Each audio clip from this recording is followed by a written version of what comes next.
अगर सब कुछ अच्छा है, सब कुछ मजबूत है, तो रुपया क्यों कमजोर हो रहा है? क्या पैरामीटर इतने खराब है कि हम एक गंदी सी यूनिवर्सिटी को भी एमिनेंट बना दें जिसको दुनिया पूछे ही नहीं? फिर हम डिस्प्ले करते हैं अपनी टेक्नोलॉजी को, चाइनीज प्रोडक्ट को इंडियन बता के पूरी दुनिया में जग ऐसा ही हो जाती है। कोई मॉनिटरिंग पैरामीटर नहीं समझ में आ रहा। तो अब आपके कुछ मीडिया के साथी जो हैं वो सारा दिन मोदी जी है तो मतलब 2-2 घंटे मेलोडी पे शो कर रहे हैं आप लोग और मेक इन इंडिया की बात करते हैं। फिर हमारे देश में लोग क्रॉनिकली इल होते जा रहे हैं मानक जी, क्योंकि बात मोदी जी तो एक पेड़ लगा कर दिखा देते हैं, बट पीछे से जंगल के जंगल काट देते हैं, जैसे हाजियों में काट दिए जैसे।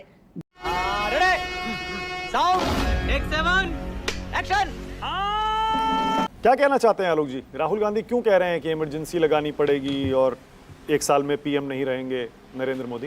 क्यों ऐसे? देखिए, पीएम नहीं रहेंगे वो एक पॉलिटिकल एंगल है कि भाई जिस तरह के देश में हालात होते चले जा रहे हैं तमाम लोगों से उनका भरोसा उठेगा। और ये लोग हम केवल नहीं कह रहे हैं, तमाम एजेंसियां भी कह रही हैं और उन्होंने तमाम लोग जो जो उनको मैसेज दे रहे हैं, फीलर्स दे रहे हैं, वो भी बताया। लेकिन दुर्भाग्य ये है कि 12 साल में इस देश की अर्थव्यवस्था का जो भट्टा बैठा है उसी का नतीजा है कि किस तरह से उन्होंने इंटरनल जो फैक्टर्स होते हैं, इंटरनल जो हमारे शॉक एब्जॉर्वर्स होते हैं, उनको सबको समाप्त कर दिया। क्योंकि पूरी नीति जो है वो अडानी के ऊपर केंद्रित हो गई। अभी देखा होगा किस तरह से जांच एजेंसियों का यूज़ हो रहा है, वेदांता के ऊपर क्या हो रहा है, किस तरह से हम चौथी से दोबारा से छठी अर्थव्यवस्था पर चले गए, पर कैपिटा इनकम में 100 से ऊपर चले गए। रुपया डॉलर की तुलना में कहाँ भागता चला जा रहा है। आरबीआई जवाब नहीं दे रहा है कि भाई 22 अप्रैल के बाद कितना गोल्ड बेचा कि नहीं बेचा। देश का कारण नरेंद्र मोदी है। के ऊपर 5 गुना कर्जा हो गया। 1 साल में पौने तीन लाख करोड़ रुपया 2 बार आरबीआई से लेने की तमाम खबरें आ रही हैं, उस पर कोई नहीं बोल रहा है। उसका कारण है मानक जी इनकी कोई नीतियां नहीं है। इनको हिंदू मुसलमान करके चुनाव जीतना होता है, इलेक्शन कमीशन को अपनी मुट्ठी में रखना होता है। पूरे देशों में, पड़ोसी देशों में इन्वेस्टमेंट बढ़ रहा है। मतलब पाकिस्तान का करेंसी जो है वो हमसे ज़्यादा मजबूत बैठी हुई है, उसमें गिरावट कम है और हमारी करेंसी में ज़्यादा है। और तुलना करते हैं हम छोटे छोटे देशों से। अरे भाई, उनकी जितनी आबादी 5 देशों का जो शरद कोहली जी ने नाम बताया, उनकी 5 की आबादी मिला लें तो उत्तर प्रदेश से आधी है। तो ये कंपैरिजन करके लोगों को गुमराह मत कीजिए। अप्रैल और मई के महीने में 2 लाख करोड़ से ज़्यादा जो है वो करेंसी फ्लाई हुआ है। तो ये तो कह रहे हैं साहब वो मुनाफा लेकर चले गए। अरे भाई, मुनाफा लेकर चले गए तो हमारी तो ऐसी तैसी कर गए ना। वो सरकार क्या कर रही थी? सरकार ने ऐसा माहौल क्यों नहीं बनाया कि और मुनाफा यहां कमाते? क्राइसिस के समय पे निकल गए तो हमारी ग्रोथ स्टोरी हो गई है। ये इस तरह की जो भ्रम फैलाते हैं ना लोग ऑडी गाड़ी में बैठ के, मुझे लगता है कि उनको सोचना चाहिए कि देश का किसान जो है उसकी आय लगातार घटती चली जा रही है। आप उसके बाद अपने कुल की मर्यादा, देश की मर्यादा का हनन करने वाले द्रोही बारे में बात नहीं कर रहे। इंपोर्ट लगातार बढ़ता चला जा रहा है, उस पर एक शब्द नहीं बोलेंगे। बैलेंस ऑफ पेमेंट का गैप बढ़ता चला जा रहा है। लगभग 1.5 लाख करोड़ का जो एक्सपोर्ट गल्फ कंट्रीज में था, पिछले 3 महीने में वो 25% पर आ गया है। जो 110 रुपए पर केजी किराया दुबई का था, वो 550 रुपए पर पहुंच गया है। फिर हम एक्सपोर्ट में कैसे कंपीट करेंगे? और दुर्भाग्य यह है कि हमारा डिवैल्यूएशन हो रहा है रुपये का, और उसके बावजूद हमारा जो है एक्सपोर्ट नहीं बढ़ रहा है। स्किल डेवलपमेंट की हालत यह है कि पिछले 6 महीने में 0.6% स्किल डेवलपमेंट का बजट यूज हुआ है। मेक इन इंडिया पे जितना एडवर्टीजमेंट पे मोदी जी ने पैसा खर्च किया था, 17% से मैन्युफैक्चरिंग सेक्टर का जो कंट्रीब्यूशन जीडीपी में है वो घट के 12.5% पे आ गया है। आप फिर बार बार बात कर रहे हैं। अरे भाई, 30 लाख पासपोर्ट सरेंडर होगा इस देश के अंदर, 30 लाख पासपोर्ट। और मतलब देखिए, शर्म ही नहीं है। मैक्सिमम बड़े बिजनेसमैन गए हैं, मैक्सिमम पैसा दुबई में और बाकी देशों में शिफ्ट हो रहा है। लेकिन मोदी जी हैं तो मुमकिन है सब चंगा सी, मतलब पता नहीं क्या क्या भाषण देके चले जाते हैं लोग। अरे भाई, यूएसए के साथ ट्रेड डील और हो जाने दो, फिर दिन में तारे नजर आ जाएंगे। वो जो एप्स्टीन फाइल और ट्रंप से डर के जो काम कर रहे हैं ना मोदी जी, $500 बिलियन का इंपोर्ट अगर 5 साल में करेंगे जो तो मुद्दे हैं ना, जो आंकड़े आप बता रहे हैं, जो फैक्ट्स आप बता रहे हैं, वो तो ठीक है, अभी अजय आलोक जवाब देंगे। लेकिन एक बात पर यकीन नहीं हो रहा राहुल गांधी की। वो कह रहे हैं कि चीफ इलेक्शन कमिश्नर उनको मैसेज भेज रहे हैं। ज्ञानेश कुमार राहुल गांधी को मैसेज कर रहे हैं। किसी को हजम नहीं हो रही है बात। वाह बेटा, लगता है तुम गू खा के ही मानोगे। तो ज्ञानेश कुमार जी को अभी तक रिएक्ट कर देना चाहिए था। क्यों नहीं करवा देते आप लोग? आपके तो सब जानकार हैं, चहेते हैं नहीं है? भाजपा के तो सब पिट्ठू हैं, जेब में रहते हैं। करवा दो इससे। कहो कि आईबी चीफ ने और तमाम लोगों ने जिन्होंने राहुल गांधी के नाम लिए, उनसे सबसे एक प्रेस कॉन्फ्रेंस करवा दो कि सब झूठ बोल रहे हैं। कहीं ना कहीं से कुछ है, धुआं है तो आग भी है नीचे। हालत खराब है देश की। अब आपके कुछ मीडिया के साथी जो हैं वो सारा दिन मोदी जी है तो मतलब 2-2 घंटे मेलोडी पे शो कर रहे हैं आप लोग, और मेक इन इंडिया की बात करते हैं। फिर दुर्भाग्य ये है, देश का देश कहां जाके रोकोगे भाई? इमरजेंसी वाली बात कहां से आ गई? 2047 इमरजेंसी वाली आशंका कहां से आ रही है? 2000 अरे एक मिनट सुनो ना भाई मानक जी।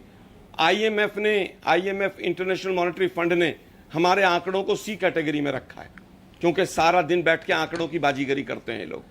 अरे भाई आंकड़े बहुत अच्छे दिखाते हैं, फिर 80 करोड़ लोगों को राशन देने की जरूरत है, रुपया कंट्रोल में नहीं है, बेरोजगारी चरम पर है, महंगाई चरम पर है, बैलेंस ऑफ पेमेंट नेगेटिव चला जा रहा है, इंपोर्ट बढ़ता चला जा रहा है, लेकिन आंकड़े बहुत अच्छे हैं। यार मतलब ये समझ ही नहीं आ रहा है। देश को बिल्कुल आप लोगों ने बेवकूफ समझ लिया है भाजपाइयों ने। देश के ऊपर 5 गुना कर्जा हो गया, लेकिन उसके बावजूद मोदी जी हैं तो चंगा सब चंगासी चंगा है। अरे यार कहीं अच्छा, तो आलोक जी, इसीलिए ये सारे आंकड़ों की वजह से ही आप और राहुल गांधी ये कह रहे हैं। अंतिम वाक्य कह रहा हूं मानक जी एक इंपॉर्टेंट चीज कह रहा हूं मैं। मानक जी एक इंपॉर्टेंट चीज कह रहा हूं। देश के अंदर अपना घर का गोल्ड गिरवी रख के लोग किस्तें चुका रहे हैं, ईएमआई दे रहे हैं, खाने के लिए नहीं है। आपकी बारी है। इकोनॉमी की हालत, प्रियंका, सारे आंकड़े आपने एक्सपर्ट्स को सुन लिया, बीजेपी कांग्रेस को सुन लिया, आपका टेक क्या है प्रियंका कक्कड़? मैंने थोड़े से और आंकड़े भी पढ़ लिए थे मानक गुप्ता जी कि हमारे देश में 50 इयर्स में लोएस्ट सेविंग है इस टाइम पे आम आदमी के पास। हमारे देश में 61,000 एमएसएमईज बंद हो चुकी हैं भाजपा के राज में। कि हमारे देश में मोदी जी ने मेक इन इंडिया का प्रचार किया था और कहा था कि 15 से 25% ले जाएंगे, और उन्होंने मेक इन इंडिया के लिए 11 करोड़ लोगो बनाने के लिए 11 करोड़ एक फॉरेन फर्म को दिए, पर और कहा था कि 2022 तक ये 25% मैन्युफैक्चरिंग कर देंगे, बट वो मैन्युफैक्चरिंग आज घटकर 13% से भी नीचे है। तो ये तो डोमेस्टिक इन्वेस्टमेंट का हाल है। आपके शो के जरिए मुझे पता चला कैपिटल गेन्स टैक्स हटा दिया गया है, बट वो सिर्फ गवर्नमेंट बॉन्ड्स पे हटाया गया है। और फिर मेरा क्वेश्चन है कि भाई डोमेस्टिक वालों पे भी थोड़ा तरस कर दो, चाहे गवर्नमेंट बॉन्ड्स नहीं करो। हमने क्या पाप किए? आपने बिल्कुल ही कमर तोड़ दी। चाहे वो आगरा की लेदर इंडस्ट्री हो, वो ठप हो गई, वो उठ के बांग्लादेश चली गई। चाहे फिरोजाबाद की चूड़ी बनाने वाली इंडस्ट्री हो, वो आपने ठप कर दी, वो उठ के वियतनाम चली गई। आप नहीं, ऐसा नहीं हो सकता, कह दो कि ये झूठ है। किस तरह का माहौल यहाँ पे दिए? वो हाल ही में टेस्ला ने, जो एक फॉरेन इन्वेस्टमेंट हमारे देश में आनी थी, उसने बताया कि यहाँ पर माहौल इतना खराब है, प्रदूषण इतना ज्यादा है, लोग क्रॉनिकली इल है। हमारे देश में लोग क्रॉनिकली इल होते जा रहे हैं मानक जी, क्योंकि बात मोदी जी तो एक पेड़ लगा कर दिखा देते हैं, बट पीछे से जंगल के जंगल काट देते हैं, जैसे हाजदियों में काट दिए, जैसे मुंबई महाराष्ट्र में काट दिए। उस पर नहीं जाते, डाइग्रेस हो जाएगा। तो यहाँ पर टेस्ला ने बताया कि लोकल इंफ्रास्ट्रक्चर पर्याप्त नहीं है और पॉलिसी चेंज कभी भी हो जाता है। तो इन्वेस्टर का कॉन्फिडेंस, आप इन्वेस्टर के ट्रस्ट को तोड़ के तो कर नहीं सकते। 8 बजे उठ के अगर आप कोई बता देंगे डीमोनेटाइजेशन, उसके बाद जीएसटी इंप्लीमेंटेशन आपका इतना पुअर होगा, आप स्टेट को भी पैसे नहीं देंगे, आप सोचिए निवेशक लगाएगा कहां? अभी आपने खुद ही आंकड़े बता दिए इतने सारे फॉरेन इन्वेस्टमेंट के। But I would want Ajay Alok ji की रेटोरिक पे ना जाएं और बताएं कि अर्थव्यवस्था का हाल क्या है। आप सच बताएं। आप बोलिए अजय आलोक, बोलिए। अजय का जवाब, फिर आगे जा रहा हूं, बोलिए। ऐसे तो नहीं होता है। विजय जी, मुझे आप थोड़ा बताइए जरा, ये आर्थिक सुनामी आ रही है, फिर इमरजेंसी लगा देंगे, पॉलिटिक्स में मत जाइए, मुझे आर्थिक सेहत बताइए देश की। मैंने दोनों पक्ष रख दिए सामने आंकड़ों के लिहाज से। क्या वाकई देश की आर्थिक स्थिति खराब है, या इतनी खराब हो रही है विजय जी कि सुनामी आ जाएगी और इमरजेंसी लग जाएगी? मानक भाई, आपको, पैनलिस्ट और सभी दर्शकों को मेरा प्रणाम। देखिए, कुछ पैरामीटर्स हैं जिन पे हमें ध्यान देना होगा। जैसे बॉडी का टेम्परेचर नापने के लिए आपको थर्मामीटर चाहिए, बीपी चेक करते हैं, आप ब्लड टेस्ट करते हैं, स्टूल टेस्ट करते हैं, तो आपको पता लगता है कि अंदर के हालात क्या हैं। इसी तरह से अगर आपको इकोनॉमी को संभालना या उसकी सेहत देखनी है तो आपके सामने भी कुछ पैरामीटर है। सबसे पहला पैरामीटर यह है कि आप इतनी बड़ी इकोनॉमी है, दुनिया का सबसे बड़ा बाजार है, तो लोग आपके यहां इन्वेस्ट क्यों नहीं कर रहे? क्या प्रॉब्लम है? पहली बात।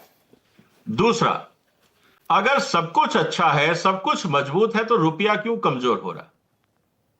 दूसरा पैरामीटर। इसका कारण नरेंद्र मोदी है। तीसरा, अगर सब कुछ ठीक है तो आम आदमी को रोजगार क्यों नहीं मिल रहे हैं? अगर सारी डेवलपमेंट हो रही है तो रोजगार के लक्षण क्यों नहीं दिख रहे हैं? तीसरा मुद्दा। चौथा, भारत में जब हम एक्सपोर्ट की बात करते हैं, क्योंकि हमारे यहाँ क्वालिटी भी अच्छी है, मैन पावर भी अच्छा है, स्किल डेवलपमेंट भी हो रहा है, पॉलिसीज भी अच्छी हैं, सब कुछ अच्छा चल रहा है, तो हमारे यहाँ पे जो ट्रेड का घाटा है, मर्चेंडाइज ट्रेड एक्सपोर्ट, जो ट्रेड डेफिसिट है, वो क्यों बढ़ता जा रहा है? ये कुछ फंडामेंटल चीजें हैं जो बताती हैं कि हमारी इसमें कोई राजनीति नहीं है, क्योंकि ये पैरामीटर सामने है, ये प्योरली आर्थिक पैरामीटर है। और जब इस तरह की बातें होती हैं, अगर कोई फैक्ट्री से प्रोडक्ट निकलता है और वर्ल्ड मार्केट में जाके वो रिजेक्ट होता है या एक्सेप्ट नहीं होता, तो इसमें मैं ये नहीं कहूंगा कि सरकार की गलती है, मैं कहूंगा वो जो पूरी फैक्ट्री सिस्टम है, जो इको सिस्टम है जहां पे वो प्रोडक्ट बन रहा है, उसमें कहीं ना कहीं तो खामियां हैं। या तो लोगों के पास स्किल है, या उनको क्वालिटी समझ में नहीं आती, अगर आती है तो वो बना नहीं पा रहे, बना पा रहे हैं तो बेच नहीं पा रहे, कुछ ना कुछ तो कमियां हैं। हैं? ये क्या हो गया? ये क्या सुन रहा हूं मैं? अगर हमारे यहां पे लगातार मेक इन इंडिया के बाद इंपोर्ट बढ़ रहा है और एक्सपोर्ट नहीं बढ़ रहा, और अगर हम एक्सपोर्ट में देखें तो उसमें 70% इंपोर्ट कंपोनेंट है, तो जितना हम एक्सपोर्ट बढ़ाते हैं उस हिसाब से हमारा इंपोर्ट बढ़ जाता है, तो यह भी चिंता की बात है। भारत में पर कैपिटा इनकम बढ़ती है करीब 87-88% पिछले 10 साल में, लेकिन आयात बढ़ जाता है डोमेस्टिक कंजम्पशन में 104%। इसका मतलब यह है कि पर कैपिटा जो आम आदमी की जरूरतें हैं वो भी भारतीय कंपनियां पूरा नहीं कर पा रही, वो भी इंपोर्ट लाके ही हमें गुजारा करना पड़ रहा है। फिर रही बात, खेती को एक एग्जांपल ले लेते हैं। सरकारी आंकड़े बोलते हैं सब कुछ अच्छा चल रहा है, पूरी फसलें आ रही हैं, कहीं कोई कमी नहीं है, पिछले साल से ज्यादा उत्पादन है, लेकिन 3 महीने बाद हम देखते हैं सब पे एक्सपोर्ट बैन लगना शुरू हो जाता है। जब सब कुछ अच्छा ही था तो फिर आपने एक्सपोर्ट बैन क्यों लगाया? क्या हैं? ये क्या हो गया? ये क्या सुन रहा हूं मैं? आपके गोडाउन खाली हो रहे थे? क्योंकि हम जो पैदावार कर रहे हैं वो जरूरत से ज्यादा कर रहे हैं, उसके बाद भी एक्सपोर्ट बैन लगना, जिससे हमें फॉरेन एक्सचेंज मिलता है, हम उसको क्यों बैन कर रहे हैं? तो कई पैरामीटर हैं, हर क्षेत्र में पैरामीटर हैं। क्वालिटी ऑफ एजुकेशन की अगर हम बात करें, हमारे कितने संस्थान हैं, हम हिंदुस्तान में उनको एमिनेंट यूनिवर्सिटी बोल देते हैं, लेकिन दुनिया में कहीं उनकी रैंकिंग नहीं होती। तो हमारे क्या पैरामीटर इतने खराब है कि हम एक गंदी सी यूनिवर्सिटी को भी एमिनेंट बना दें जिसको दुनिया पूछे ही नहीं? फिर हम डिस्प्ले करते हैं अपनी टेक्नोलॉजी को, चाइनीज प्रोडक्ट को इंडियन बता के पूरी दुनिया में जग ऐसा ही हो जाती है, कोई मॉनिटरिंग पैरामीटर नहीं समझ में आ रहा। तो कहने का मतलब यह है कि इच्छा शक्ति है, पॉलिसीज करीब 150 स्कीमें हैं हिंदुस्तान में, प्रॉब्लम है इंप्लीमेंटेशन की। सिर्फ घोषणा करके मेक इन इंडिया कहने से नहीं होता। अब सच्चाई क्या है? अगर सब कुछ ठीक हो रहा होता तो आज फिर पॉलिसी बदलने की नौबत क्यों आई? जब सब कुछ ठीक चल रहा है तो आप बीच में ड्राइवर क्यों बदल रहे हो भाई? अरे बाप रे, ये तो धोती खोल रहा है। पंकज जी, ये इकॉनमी की तो सारी बातें हो ही गई होंगी, मैं चाह रहा हूं पंकज जी थोड़ा इस पर बोलिए। ये 1 साल में मोदी पीएम नहीं रहेंगे, इमरजेंसी लग जाएगी, वाकई आपको इसकी संभावना दिखाई देती है पंकज जी? देखिए, ऐसा है कि भयावह सुनामी आ रही है, सबको पता है। लोगों में क्षोभ बढ़ता जा रहा है, असंतोष बढ़ता जा रहा है। सरकार की जो व्यवस्था है वो, जैसा राहुल ने कहा, भीतर से पूरी तरह बिखर रही है। तो ऐसे में अगर राहुल ने ये आशंका जाहिर की है कि इन हालात में अगर सरकार संभाल नहीं पाई इस परिस्थितियों को, तो हताशा में वो देश पे आपातकाल थोप सकती है। ये बात सही है, क्योंकि हमारे प्रधानमंत्री नरेंद्र भाई मोदी का जैसा स्वभाव हम लोगों ने 12 साल में देखा है, और उसके पहले गुजरात का मुख्यमंत्री रहते हुए भी जो उनकी शासन करने की शैली थी, उसका ट्रैक रिकॉर्ड हमारे सामने है। उसमें तुम चुल्लू भर पानी में जाके डूब के मर जाओ। तो अगर ये आशंका है तो आप उसको दरकिनार नहीं कर सकते हैं कि सरकार आपातकाल लगा देगी हताशा में। राहुल की बात भले मत मानिए, जो सारे अर्थशास्त्री हैं वो भी कह रहे हैं कि अर्थव्यवस्था चौपट हो गई है। अरे जो प्रधानमंत्री जी की आर्थिक सलाहकार परिषद के अध्यक्ष सदस्य रहे हैं, वो लोग कह रहे हैं। सुरजीत भल्ला ने क्या कहा आपको पता होगा, नितिन रॉय ने क्या कहा आपको पता होगा, पंगड़िया जी ने क्या कहा वो भी आपको पता होगा। तो सब लोग जब एक से, और भारत सरकार के जो मुख्य आर्थिक सलाहकार, चीफ इकोनॉमिक एडवाइजर सुब्रमण्यन, उन्होंने कहा, उन्होंने सरकार के जो आंकड़े हैं उनको ही फर्जी करार दे दिया आर्थिक विकास के, और उन्होंने खुल के कहा कि सरकार को अपनी आर्थिक नीतियों के मामले में पारदर्शिता बरतने की जरूरत है, और अगर वो नहीं ऐसा करेगी तो विनाश की तरफ जाएगी। तो आप दिखाएंगे, आप ये करेंगे, आप वो करेंगे, ये करेंगे, वो करेंगे। खत्म, bye bye, tata, good bye, गया।